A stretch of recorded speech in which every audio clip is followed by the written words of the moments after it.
بسم اللہ الرحمن الرحیم۔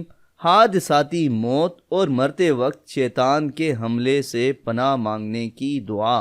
حضرت ابو الیسر رضی اللہ عنہ سے روایت ہے کہ رسول اللہ صلی اللہ علیہ وآلہ وسلم یہ دعا مانگا کرتے تھے، یعنی ان کا معمول تھا۔ وہ دعا کیا ہے؟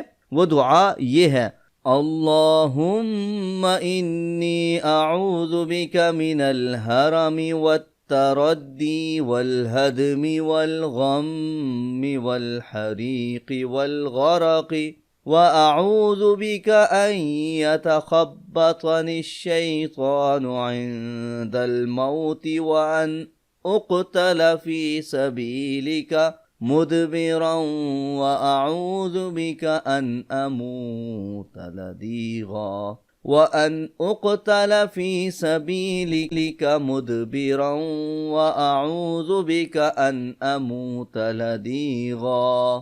یا اللہ، میں بڑھاپے کی عمر، اونچی جگہ سے گرنے سے، کسی چیز کے نیچے آنے سے، غم سے، جلنے سے اور غرق ہونے سے تیری پناہ مانگتا ہوں، اور اس سے بھی پناہ مانگتا ہوں کہ موت کے وقت مجھے شیطان پھسلا دے، اور اس سے بھی پناہ مانگتا ہوں کہ جہاد سے بھاگتا ہوا مروں، اور پناہ مانگتا ہوں اس بات سے بھی کہ کسی زہریلے جانور کے ڈسنے سے مجھے موت آئے۔ تو کتنی بہترین دعا ہے۔ اللہ تعالی ہمیں بھی ان تمام چیزوں سے پناہ میں رکھے۔ اس طرح کی مزید اتھینٹک وظائف کے لیے اور دعاؤں کے لیے ہمارا چینل وظیفہ ٹی وی سبسکرائب کیجئے اور اپنے دوستوں کے ساتھ بھی شیئر کیجئے۔